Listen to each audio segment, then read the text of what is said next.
It's Wednesday and I just came home from the Irish storytelling for grown-ups, which was pretty amazing because Flaming Eamon, a very Irish guy, actually from Ireland, that would explain a lot, and some other narrators too, but he was the most prevalent one. Yeah, they just told a lot of stories for roughly 2 hours. It was really nice. I was the last evening with my dad, because tomorrow morning, like really morning, like at 6, I have to get up, and at 7 the bus leaves. We're gonna go to the Northern Games Summit. Yeah. So for now, I should go to sleep, but I'll keep you up to date, and I hope I can show you some really interesting and amazing stuff. So, good night.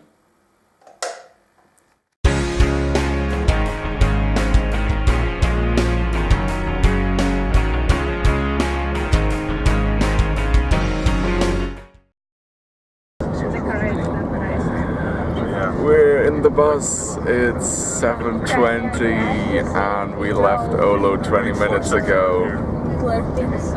The sun is rising, the night was frosty. I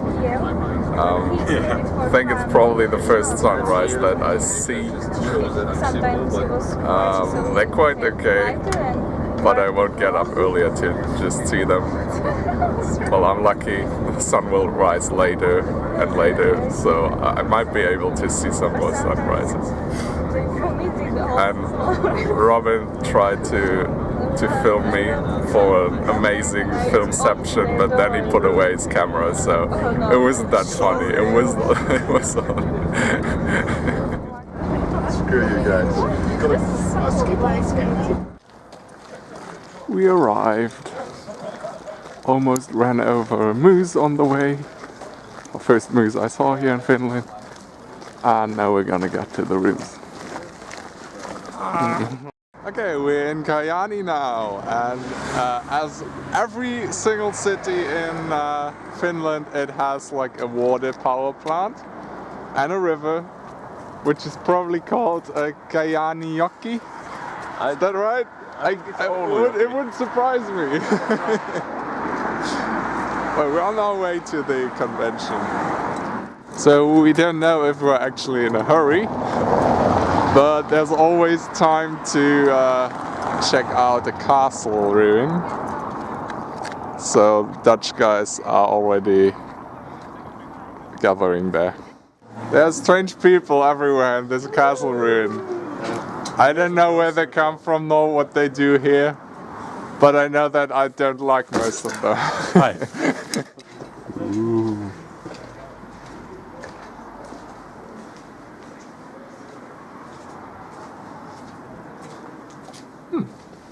Seems to have been quite a big castle for Finnish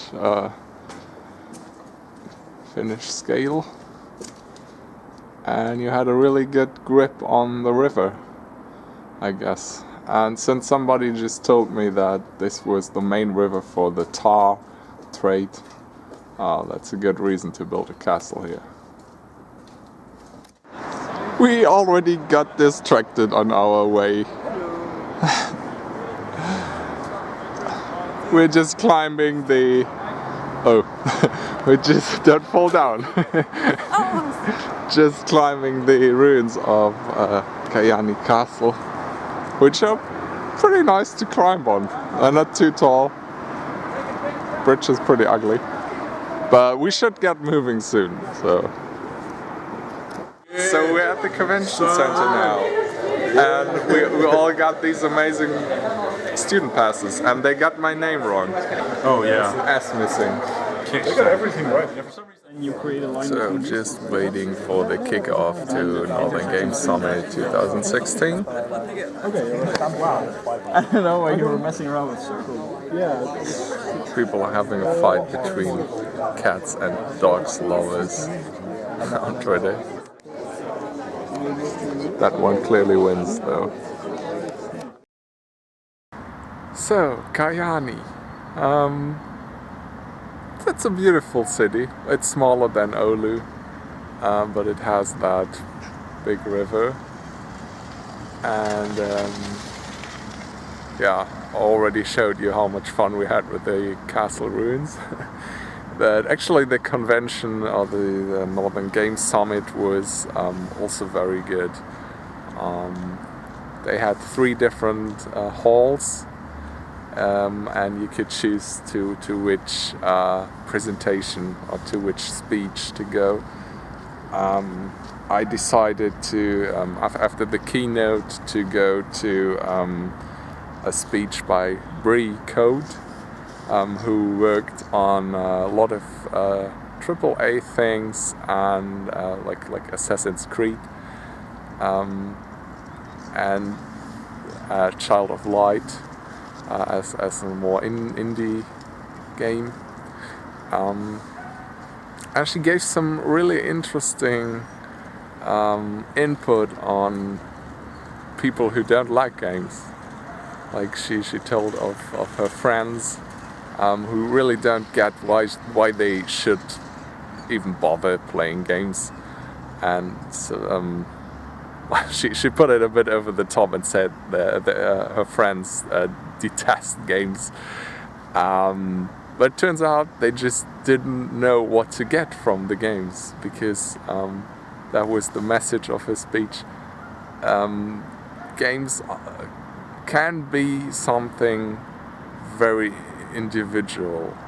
Like people get different things from games, and for example, safety, relaxation, stuff like that. And so in the end, she just sat down with her friends, asked them, what would you like to get from a game, or what is it that you miss in your life right now, and what could a game do for you? And she just started developing small games with them, with 6 people, I think, so 6 games by the side. Second speech was by Antti Seppänen, a local from Kajaani. He gave some input on how to make a game story. At first, how to hook up people with that, and how to keep their attention. How to make the game immersive in some kind of sense. Though he said, please don't use that word. But it's rather about keeping people hooked up with the idea of your game. Like having that tension curve going up and down, and always having some sort of thing, of milestone that triggers the player's curiosity. That was basically his base message. And the third speech was a really interesting one by a young Italian called Alex Camilleri. And he talked about identity in games, and especially about how you as a developer can put part of your own identity into games. It was very interesting. He even had a somehow similar way of education. He also went to the Netherlands for the study, and then he decided to make a game about his life, which at that point hadn't been that long yet, but still it had enough material to make a game, or so he was convinced.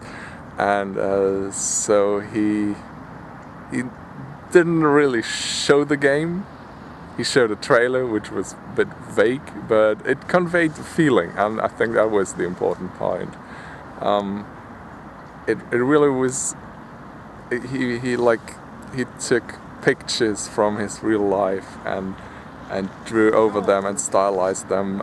The texture of the character in the game was his actual hair texture, stuff like that. So he even used words and dates from his life in the code, which would probably have caused a lot of problems if it wouldn't have been a one-man project. But yeah, for that purpose, it was a very interesting take on how the identity of a a game artist or a developer can influence the product. And it doesn't have to be like this extreme, because he basically made a game all about himself and his experiences, and it's a nice experiment. But there are also more subtle ways to integrate your own identity, and I think with each art piece or each idea that you contribute to your game, you also integrate a bit of your identity into the game and share it with the audience. Yeah, that was the day so far. Later on we're gonna have how do they call that? Bonus stage, which is hopefully a big party. So I'm gonna be there too. Okay, yesterday's party was going great. Now we're sitting in hall 1 again, waiting for the next presentation to begin, which is actually probably the highlight of the whole thing. Presentation by Jim Jiang, bringing Overwatch to life. Pretty excited. It's quite packed. I'm sitting quite far in the back so you can't see it. But there are a lot of people sitting in front of me too. Eventually it gets to lighting, and lighting really just paints the show. That's their job. So they get these color keys. The color keys are there to for obviously for direction for lighting, but the types of things that they want to look for is like, what are the hot spots? Like, how bright do things get? How dark do things get? What palette are we trying to stay with? Where is the key coming from? What's the primary source of lighting? How much bounce is there? So a lighter will take these paintings and try to get to these as close as possible.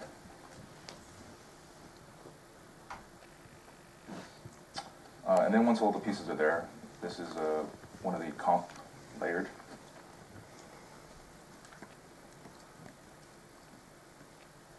So you can start to see how these shots are assembled.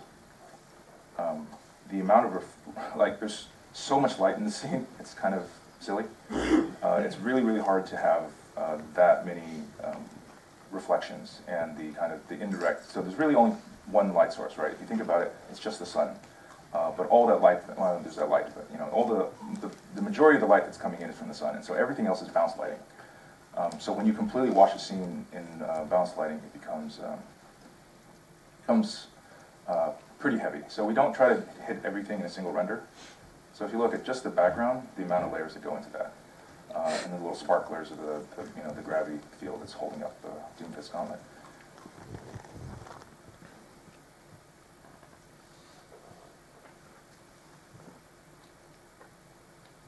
You'll start noticing that some of the layers are so subtle that you don't really quite notice it, but everything kind of adds to that reality.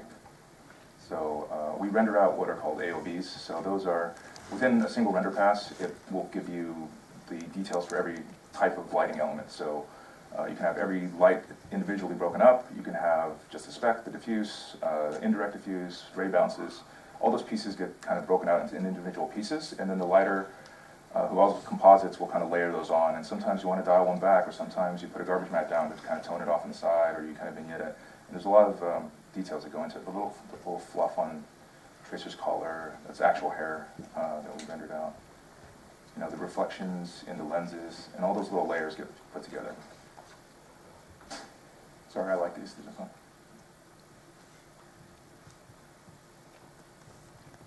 So if you look at how each individual piece gets layered on, it's kind of staggering, the amount of data that we have to move through. Yeah, Reaper's Smoke was something that we actually didn't do a true volumetric simulation on. It's actually a procedural. Because of how it needs to move, they sort of define these curves, and then it's actually something we're using for a new thing. Sorry. And you'll see that when you see like the colored renders, what those are RGB lighting. So you basically, each color channel represents a particular direction. It's like a normal map. So you can use that to define how the lights interact with it. And that way you can actually dial this type of thing in comp instead of having to wait till for a full render, which takes several hours for a frame. you know, you'll notice some of the details are just, you know, you don't even see because it's like totally blown out, but it's there.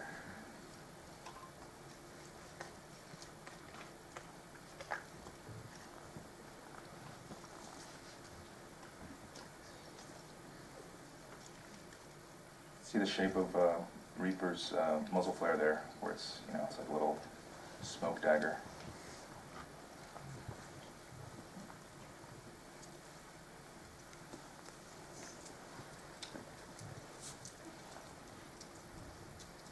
Yeah, again, you'll notice that you know, Reaper actually has these scratches and things on his coat that are those big shapes. You know, the ricochets on Winston's suit.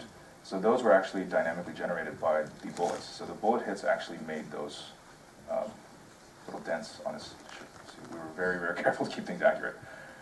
There was a tremendous amount of love put into the show because it was, you know, we wanted, this is what we're showing the world for, you know, something special that we wanted to do.